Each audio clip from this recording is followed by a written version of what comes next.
Good afternoon. I'm Dr. Mark Ghaly here with you today on a Friday conversation, really about COVID. Wanted to share, as we usually do on Tuesdays, our numbers, and then a bit about reminder of where we are with our blueprint and county movement through that blueprint. But then also, really, as we go into a weekend that promises to be a hot weekend, certainly people spending time together outside with their families. Wanted to really identify some early trends in our data that we're seeing where certainly cases are going up, and just our early worry. I often tell my patients that I take care of that when I'm worried, I'll let you know so you can worry with me a little bit. So we're going to go through our typical slides and then get into some of the new information we wanted to share today. Next slide, please. So today we have 3,400 cases. Our 7-day average is 3,458. So even though today's number is below that average, signifying that we continue to see trends coming down. We've seen a lot of ups and downs with our testing volumes. Today, nearly 100,000 tests occurring. Earlier in the week, we were upwards of nearly 180,000 tests being reported. And then last week, nearly at 50,000 tests reported. So a lot of movement in our testing volume attributed to a number of sites being closed because of heat and smoke, some labs that aren't doing as much testing as they had been because of some of the conditions and the weather, so not reporting as much. But the good news is our 14-day positivity continues to be low at 3.0%. And even though that's going up and down just a little bit, that continues to be a good and encouraging sign. Next slide, please. So we've seen these declining case rates, our test positivity and hospitalizations in recent weeks. Today we enjoyed over 100 person decrease in our admissions in hospitals. And this is really a testament to the focus I think we as Californians have had over the past many weeks, wearing our face covering more and more. I see it myself in the communities I travel in that it's more and more common, which is great. I see people wearing it not just when they're near one another, but also when they're approaching others that they aren't used to mixing with or aren't part of their household. That physical distancing then makes a difference, washing our hands and minimizing when we can the mixing that could otherwise occur. Next slide. So California's blueprint launched on the 31st of August. We have now been at it for about 4 weeks together. We've made significant progress since our peak in early July. And this new blueprint really focuses on that slow and stringent way of talking about colored tiers and moving counties progressively through those tiers.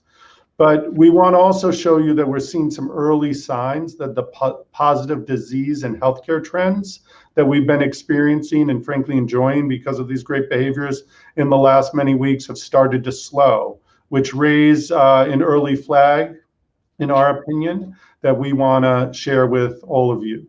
Next slide, please.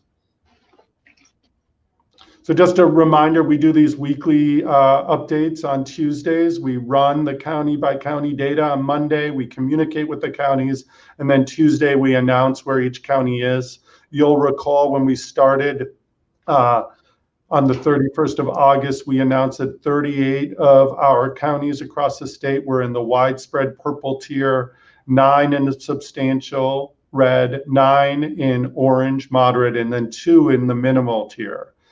Just this past Tuesday, we showed that 13 counties have moved out of widespread tier, that we have now 25 in widespread, 19 of substantial, 11 in moderate, and 3 in minimal.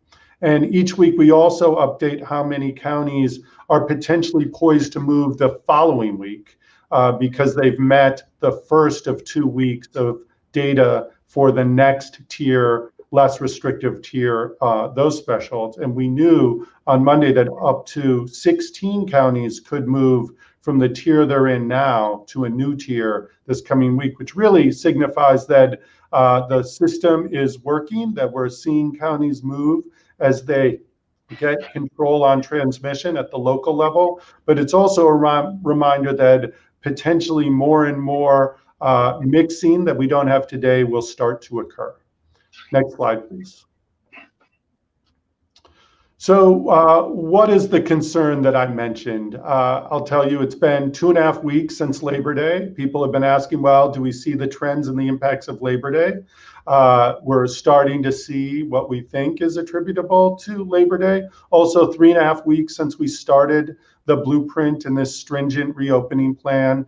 And others have asked, and we've been watching the impact of fires and evacuations, and it's been about 5 weeks since really that fire season began. With reopening, we know that there's more opportunities for mixing, exposure to others we're not frequently around. And it really is about not letting our guard down as we did earlier in the summer, as we watch some of these numbers trend in the direction that we don't want to see, which is upward. And really, we've been focusing on flu season, the need to get flu vaccine, watching as we have early cases of flu already in California, that we must stay vigilant and try to maintain our success. Next slide, please. So I wanted to show you some of the graphs that we look at on a daily, weekly basis that we don't often share in the press conferences. But this graph shows you that our case rate per 100,000 from a number of locations across the state are starting to see a slight increase. If you look at the left side of the graph, you'll see around August 23rd, we were pretty high with our case rates, but starting to come down, and we enjoyed some significant decreases in parts of the state. But now if you look on the far right side of this graph, you'll see that almost all of the lines are flat at best, and some, worse than that, are starting to trend upwards. And those are exactly the areas of concern that we're seeing and are worried about. Next slide, please. Similarly, we also track emergency department, emergency room visits, and how those that are related to COVID-19 have trended. And you'll see that even though you'll see a lot of ups and downs in these lines, all of the lines on the right side of this graph are starting to trend upward, telling us more and more individuals with COVID-19 are showing up at our emergency rooms seeking care. We also track, and I'll show you in a moment, some concern about the number being admitted, but this information is also one that we watch closely. And the last week or so is showing some increases, which increase our own concern overall. Next slide, please. Here again, we look at new hospitalizations. So on a daily basis, we report the total number of people with COVID hospitalized, either confirmed or suspected. This slide shows something slightly different. This shows the new hospitalizations day over day. So even though new hospitalizations, of course, impact that total hospital number, they also signify something different. They also tell us a bit of the story about what's happening with community transmission. So what we want to see ultimately is more patients discharged home from the hospital with COVID-19 that get admitted. And this slide, same, look at the right side of the graph, you will see that some of these lines are starting to go up. And that means that overall, we're seeing more admissions than we did the day or week prior for COVID-19 in some of our hospital systems across the state. Next slide, please. So the other things I wanted to mention, we've talked to you before about the modeling. We've talked about nowcasting. We've talked about forecasting. We continue to use these tools on a very regular basis to not just tell us how we're doing now, but to help us understand, based on today's conditions, where we'll end up. And our short-term forecast for today's conditions actually predicts an increase in hospitalizations a month from now. So currently, we're at 2,578 confirmed COVID positive individuals in the hospitals. But a month from now, so October 25th, our projections show that we'll be just shy of 5,000 hospitalizations. Now, we've seen that before. We've done a good job to bring it down, and certainly our hospital system with the wonderful partners we have are able to take care of that level of patients with need. That said, we've never done COVID hospitalizations with flu hospitalizations. And as we continue to have the interest of keeping all routine care going, so patients with scheduled procedures and surgeries can continue to get those, we see things coming together that we want to make sure we're very vigilant around to ensure that even if we go up a little bit with our hospitalizations, we don't continue to have high rates and even come close to the numbers that we saw over the summer, because during flu, that would add added concern. One of the other points, we talk about this doubling time or doubling effect occasionally. We look at the data that based on conditions, how long it will take for our case numbers to double based on transmission. Part of the reason why we look at this number is because we're very interested in how quickly spread will occur and how quickly the numbers will rise. But I raise this issue now because part of why we chose the slow and stringent approach is so that we did get our case numbers across the state down as low as we can, so that if we do see a doubling, that the impact isn't that great. So for example, if you're at 100 cases a day, doubling to 200 and then doubling again to 400 is very tolerable. But if instead at 100 you're at 1,000 or even 2,000 as your starting place, doubling there from 1 to 2,000 and 2 to 4, you can see how quickly the case numbers go up, how quickly that creates additional pressure on our hospitals, and how quickly we begin to talk about our surge capacity once again. As Californians, we've done a lot of great work to avoid those situations, and we want to remind ourselves now to keep our guard up so we can continue with that success. Again, another concept we've shared with you is this R effective. We talked early about the R not. The R effective is really what's happening in the community now based on the levels of transmission. And we've always said we want to get below 1 and quite a bit below 1. In many counties a month ago were quite a bit below 1. We are now seeing trends in some regions where that R effective is coming up, that even in some places it's getting greater than 1, which means that spread will become exponential. And all that means is spread will go faster than we wish with COVID-19 cases. Next slide, please.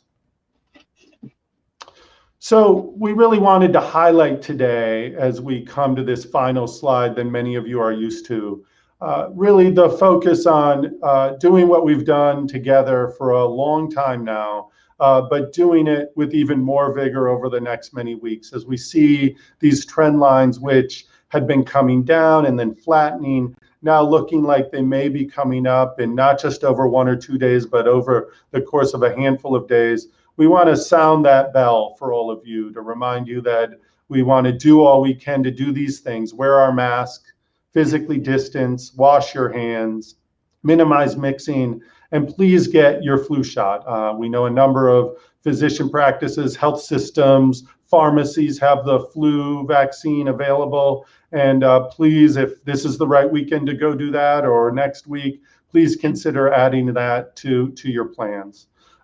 Again, we are really proud of the slow, stringent blueprint. We have seen movement across our counties, and we want to see us respond as a state to those slight increases by keeping our guard up, helping support our businesses and our local leaders so that we can keep transmission as low as we can while we move into fall, into winter, into flu season, into cooler weather, colder weather, rainy weather, where it's harder to do some of the things that we enjoy outside, and the urge to go inside will be even stronger.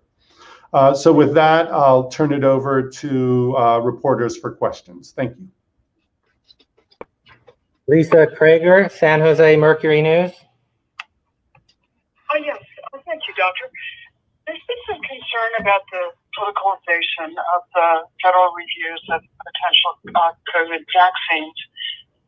Can you tell me if California has any plans to independently analyze some of the clinical trial data, the efficacy and safety data, before it's distributed to the vaccines distributed to state residents? I know at least 6 other states, including New York, have announced that they will. And I'm curious what we're doing, or alternatively, are you satisfied with the recommendations of the FDA's independent advisory panels? Yeah, thank you for the question. I mean, so first, the advisory panel will do what they often do at the federal level, and we always in California take a close look at what's appropriate for Californians, working closely with our federal partners. But we've already put together a vaccine task force within the California Department of Public Health with multiple other state agencies involved, including plans to put together our own review board that will be made up of some of our leading scientists, our academic institutions, but also inclusive of community groups and individuals who understand what it's going to take for us once we see and confirm at the state level the safety of a vaccine, really understanding how we do the vaccine distribution in an equitable and in a smart way to really serve all of the needs of Californians. So absolutely, that's our plan. It's been in the works. And like other states, we think it's the appropriate approach to take, especially because things are moving so quickly, and we want to make sure, despite the urge and interest of having a useful, effective vaccine, that we do it with the utmost safety of Californians in mind. Jocelyn Moran, CBS Fresno. Hi, Dr. Ghaly. Here in Fresno County, for the first time, according to the Blueprint State page, we're meeting the red tier metrics with a case rate of 6.3 cases per 100,000 people. But I was wondering about this. On the state public table dashboard that tracks cases daily in the county, it has us at a 7-day average of 88 daily cases. And with our roughly 1 million people population, that would put us at roughly an 8.8 case rate per 100,000 people. So I was just wondering if you could explain the discrepancies there and why those numbers are different, and if Fresno County really is on the right path to moving into the red tier. Thank you. Yeah, thank you for the question. I can't speak to the specifics without the numbers in front of me at the moment. I'm happy to have our team look into it and get back to you. But we do, as we've been watching the data in the Central Valley very, very closely, really concerned early with the increased spread, especially among Latino communities in the Central Valley. We've made a concerted effort working with those counties, building upon the great work that they've established already with some state partnerships to bring more resources and more attention to the spread of COVID. We do believe that many counties, including Fresno, are on that path. I believe that Fresno has met the 1-week criteria for moving on from purple to red. And if things go as they have been, and we all hope they do, they will be advancing from purple to red, but only when the data shows that it can. We have the thresholds for a reason. We believe that they are the right ones, and we're working closely with the counties to make sure that we communicate the accurate calculations on all of those data points. So happy to take a look at any potential discrepancies or issues and be able to explain them clearly to you and others. Salma Karlamangla, LA Times. Dr. Ghaly, I also had a question about the reopening tiers. I was wondering if you could talk a little bit more about the threshold of 7 or fewer new daily cases per 100,000 for entering into the red tier. I know that's sort of the same thing as the 100 cases per 100,000 that we had before, but I'm wondering if there's something particular about that level of transmission. Why is it 7 and not, say, 5 or 8? Is there a particular experience from California or elsewhere that the standard is based on? And lastly, why do you think that it is for most counties it's that metric and not the positivity rate that's been more difficult to lower? Yeah, I mean, excellent questions. And I think a number of different states have chosen different thresholds. I think a number of international and national leading experts and thought leaders with COVID-19 response have suggested various ranges. We have and sort of adopted the 7 per 100,000 per day, really mirrored around what our county monitoring list was built around, which we saw as an effective top tier threshold to really allow counties to begin to move with some of their reopening. You know also that the sort of interaction between testing and case finding and test positivity is an important one. And what we do see is that counties that do a significant number of tests may have a lower test positivity, but still finding a significant number of cases. So the real balance between these two is important. And not every county has been unable to move their case rate. We do see the case rate move a little bit after the test positivity. And in some ways that's by design, so that we ensure that as you test more, we find those cases, use those cases to then do the effective contact tracing, supportive isolation to reduce transmission that might follow from those initial cases. So watching all of that come together, it's actually moving as we'd hoped, that the test positivity comes down a little bit sooner than that case rate, and that allows counties to move forward with some degree of confidence into the next tier.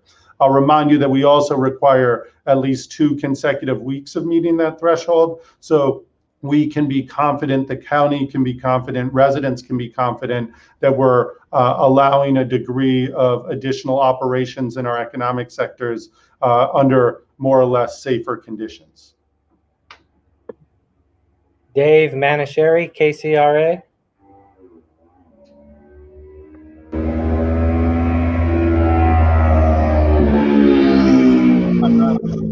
In particular, Hey, Dave, would you mind repeating your question? I couldn't hear the beginning. Sorry. Thank you. Oh, sure. I wanted to ask about the blueprint for reopening for some businesses. Some have been left out. We've gotten a lot of response from bowlers and bowling alleys, actually, who are saying they've been left out of the reopening sort of schedule, and they're making the claim that they can bring their own equipment, that they can stay 6 feet apart and put safety measures in place. And the question becomes, well, why are they not listed in there, and when could they possibly be allowed to start reopening when restaurants and other places and nail salons can't? Yeah, thank you for the question. And there are some major industries that are not yet in the blueprint. In fact, that some industries didn't have guidance put out for their industry at any point. We've been working closely with a number of industries around not just what is the right time or what's the right tier for levels of operations of each of those to enter into the blueprint, but with what modifications and changes.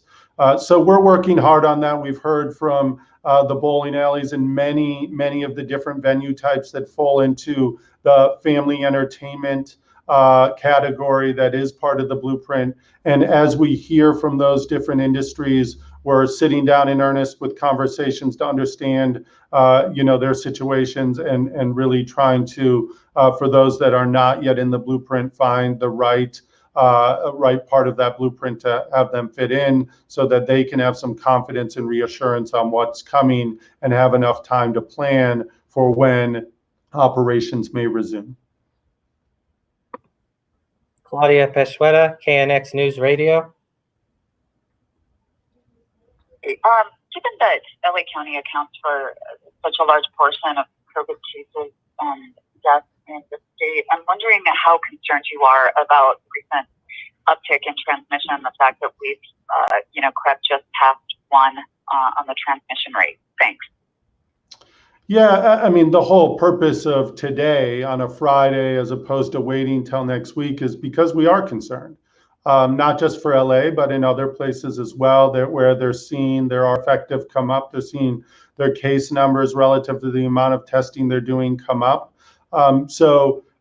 Yes, there is concern. We know that we have the tools to do many of the things to reduce transmission. And today's message is hopeful that all of you as reporters will help us communicate that indeed there is concern, and we have the tools to reduce transmission. And by doing these simple things, we can hopefully bring these early trends of increase back down and help us get back to where we were just a week or two ago. So absolutely some concern. I think we share that concern, just like the public health leaders and health system leaders in Los Angeles County are sharing. And as I know many of you hear from our elected leaders in LA County as well. So I think it's a collective concern, and that's part of the purpose of coming to you on a Friday, especially before a weekend. Sophia Bolog, Sacramento Bee. Hi, Dr. Ghaly. I know that you said that you guys think that this increase is due to a number of different factors, but I'm wondering if you can characterize how much of this increase you think is from Labor Day, how much is from the fires, and how much is from some of the reopening that's happened under this new system? So, it's a difficult question to answer, Sophia. I'll tell you that we're about 3.5 weeks out from the collection of Labor Day and our blueprint. And when you start to see cases about this time, this is when we would have expected to see some slight increases. The fires have been something that's been going on for the last 5 weeks at various degrees as well. So it is difficult to break them all out. The timing, though, is expected, actually, that we're starting to see these over the last week. That is, nearly an incubation period after you might see some transmission, give people time to come and get tested. You would expect to see those changes now. And I think a number of our public health leaders were really asking and sharing the point of view that we needed to wait about 3 weeks after Labor Day, after the blueprint really started to take shape, to get that indication. And I think we're starting to see some of that now. I think it was you, Sophia, that asked me maybe a week and a half ago whether we were seeing those numbers at that point, and then we were not. But now we do have concern that these are connected events. Samantha Young, Kaiser Health News. Hi, Dr. Ghaly. I wanted to ask you if I could about the bill signings. I saw that today you were part of the virtual signing with the governor on the mental health bill, and he really talked about moving the agenda forward on mental health.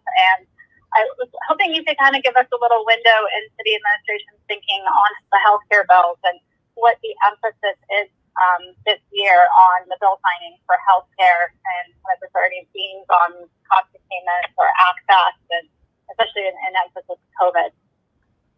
Yeah, thanks for the question. And today was a really proud moment. I think the governor, with so much going on, continues to focus on the agenda that we had in January.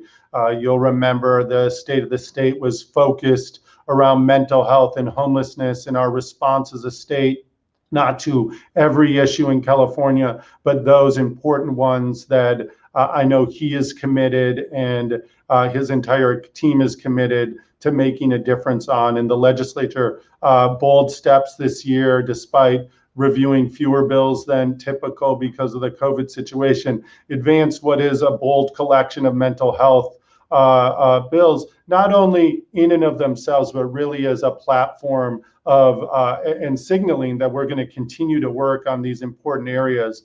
Mental health issues and substance use disorder issues have only been exacerbated during the pandemic. And so the recognition that we can't just wait for a full legislative season to pass by without making bold moves, I think, is what is reflected today. We continue as my agency and the many departments to push forward, whether it's about individuals with mental health and behavioral health issues in our state hospital system, to the bold idea of doing CalAIM, to focusing on addressing the needs of those facing and experiencing homelessness across our state.